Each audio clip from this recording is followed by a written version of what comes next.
Hello everyone, আসসালামু আলাইকুম। কেমন আছেন সবাই? আশা করি আপনার সবাই ভালো আছেন। তো আমিও আল্লাহর রহমতে ভালো আছি।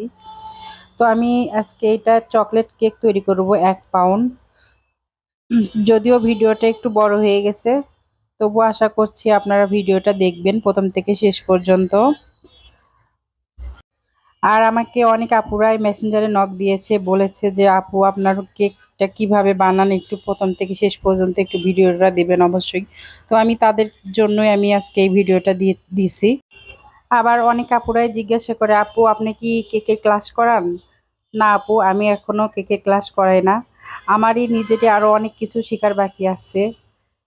যদিও আমি অনেক দিন ধরে কাজ করছি, আমি এখনো কাউকে ক্লাস করাইনি, কিন্তু ইনশাল্লাহ একদিন করাবো। আর আমি এই কেকটা কিন্তু চুলায় তৈরি করব। আর আপনারা সব পারলে ওভেনেও করতে পারবেন, চুলায়ও করতে পারবেন, মানে দুইভাবেই করতে পারবেন। আর চুলায় করলে একটু হালকা আঁচে আপনারা এই কেকটা তৈরি করবেন। আর ওভেনে করলে 180 ডিগ্রি তাপমাত্রায় কেকটি বেক করবেন। ওভেনে করবেন আপনারা 30 মিনিট, আর চুলায় করবেন 35 মিনিট। তারপরে এই যে দেখেন আমার কেকটা কত সফট হয়েছে। এখন আমি এই 3 ভাগে আমি কেকটা কেটে নিব। আর কাটা হয়ে গেলে লেফট নাইট দিয়ে কেকটা কেটে এরপর চকলেট গানাশ দিব। আর অনেকেই আছে চকলেট গানাশ কিন্তু কেউ, মানে বেশিরভাগই দেয় না।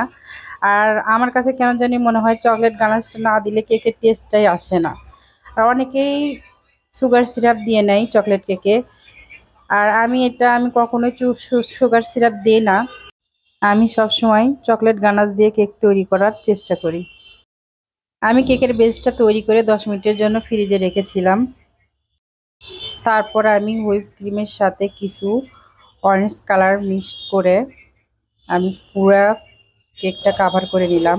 এখন আমি যেটা করব, কেকের বেসটা কিন্তু আমার রেডি হয়ে গেছে। এখন আমি ডেকোরেশনের কাজ করব।